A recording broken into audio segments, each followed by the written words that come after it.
on passe dans une autre phase encore. Les plaintes, en fait, des occupants de la maison de Loba, donc de la construction. Parce que Loba construit, les gens viennent habiter.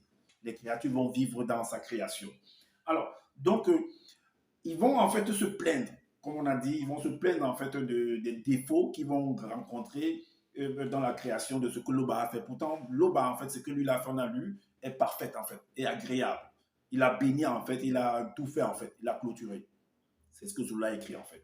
Alors, le chapitre 7, origine, versets 17 et 18, qu'est-ce qu'il est dit? Au verset 17, il est dit que quand ils vont se plaindre, en fait, longtemps après, il est dit, les initiés et les animaux gémissaient encore sous la servitude de ces anges déchus. Et une grande partie de leur progéniture et l'esprit de la terre, ainsi que les initiés poussaient des cris de plainte. Ceux qui sont censés, selon Zola et selon Loba, sont censés être des héritiers de la terre, de la construction de l'occupation de la construction, de la création de Loba, qui doivent vivre là paisiblement. Il les a donné le pouvoir, l'intelligence, la sagesse, tout, il les a tout donné, mais ils sont en train de se plaindre. Ils se plaignent pourquoi? Pourtant, ils ont tout le pouvoir. Ils savent comment faire, mais ils se plaignent pourquoi? On continue au verset 18. Il est dit, leurs cris montèrent par les anges gardiens jusqu'à l'entité qui reçut leur plainte, eut compassion et s'adressa à un groupe d'archanges d'aller voir les anges déchus afin de leur dire en ces mots. Donc ils se sont plaints. Le temps de se plaindre dans la communication, la conversation téléphonique là. Le temps qui est cadencé par le temps qui quitte là-bas, qui viennent. Et tu me dis qu'ils ne sont pas limités? Ok. Donc maintenant, après la plainte, Loba va envoyer en fait ses ouvriers, que lui appelait les entités du grand temps, pour venir détruire ce que lui il a construit. Donc il y aura la destruction et la reconstruction en fait. Donc ça veut dire que ce que Loba a fait avant était bon, et plus tard il y a eu des problèmes et il va détruire et il va reconstruire en fait. Donc Loba fait le double travail en fait. N'est-ce pas une créature? Il va faire le double travail. Il va détruire ce qu'il a fait. Quand tu détruis, c'est un peu comme si, comme dans les Bibles classiques, quand il est dit que Loba a vu comment ces créatures faisaient et tout, il a dit, hey, il a regretté en fait. Et il a détruit la créature. Il a vu comment la destruction était très terrible. Après, il a regretté d'avoir créé l'homme. Dans d'autres versions, il s'est repenti en fait de tout ce qu'il avait fait. C'est la même chose là dans le livre de Zola. Donc, dans Origine, chapitre 7, au verset 19, il est bien dit que là, il va détruire en fait ce qu'il a créé. L'homme va détruire par ses ouvriers. Là, on a la grande construction. C'est lui le grand architecte. Hein.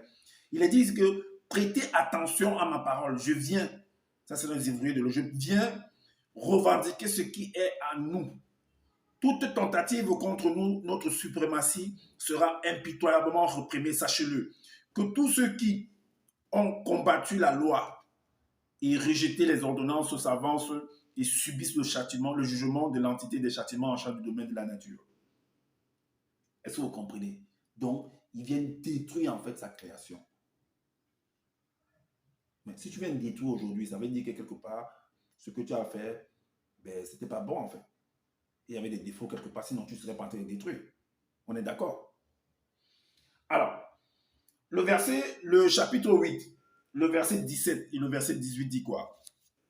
Le chapitre 8, origine chapitre 8, verset... Non, c'est origine 9 ou c'est origine 8? 7 et 8. Ça doit être 9. Verset 17, il est dit quoi? Le verset 17, ça doit être origine 9, si je ne me trompe pas.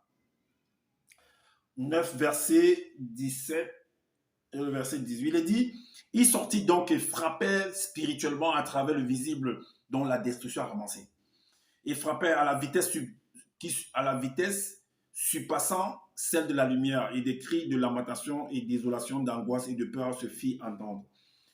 Les Basangwatoba fit disparaître physiquement les corps des démons et de toute race jusqu'à l'extermination totale de leur corps visible. Donc il y a eu destruction. L'eau a détruit en fait sa créature.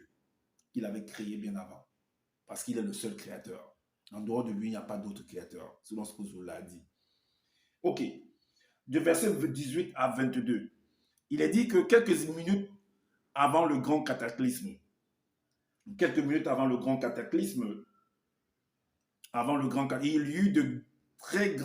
y eut de grands tremblements de terre et en divers lieux, les famines et les épidémies, ainsi que les phénomènes terrifiants qui se produisent et dans l'univers, des signes extraordinaires firent leur apparition. Le verset suivant dit, les non-initiés, les blancs et les sans-mêlés ne doutaient point que c'était le déluge qui venait s'abattre sur la terre, excepté les initiés de quelques animaux. Donc, comme pour dire qu'il a envoyé en fait une grande pluie qui va venir détruire toute la terre. Donc, détruire sa création, afin de reconstruire encore. Donc, ça veut dire que si tu détruis, ça veut dire que tu as eu des regrets. Tu as vu que non, ce qui s'est passé après là, que tu as construit là, que tu as créé là, qu'il y a eu une anomalie en fait. Pourtant, tu sais très bien que ce que tu crées est bon. Les entités des eaux. Les entités des eaux qui ont autorité sur les eaux du déluge ont commandé aux nuages d'en haut et elles ouvrirent les portes des cieux. Les eaux mugissaient dans le ciel visible. Elles firent monter les nuages d'orage de type multicouche, donnant les éclairs du tonnerre ainsi que les tornades sur toute la surface de la terre. Une forte pluie diluvienne d'une puissance extraordinaire, extrêmement abondante, violente et dévastatrice se déversa sans discontinuité sur la terre. Il y a destruction. Ok, le chapitre 11, le verset 9. Chapitre 11, le verset 9. Il est dit que au cours de cette destruction-là, le verset 9 dit que, et à ce même instant, l'entité des châtiments en charge du domaine de la nature fracassa en fragments toute la face du continent. Ça veut dire que l'homme a créé quelque chose, puisque Zola nous dit qu'au départ, c'était un bloc. Donc après, l'homme par ses entités, par ses ouvriers, il va fracasser en fait la surface de la terre, donc sa création. Il va détruire. C'est un peu comme si tu as construit une maison, tu prends le caterpillar, le poclet, il vient détruire en fait la maison.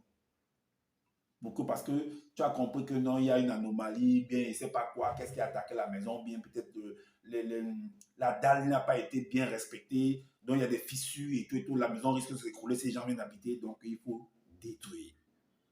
Il y a déjà changement d'avis, changement d'opinion. Donc ce sont les hommes qui agissent ainsi, et non le Créateur.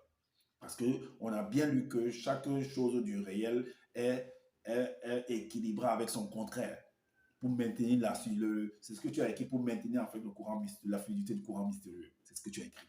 Et que l'Oba est seul créateur. Ok.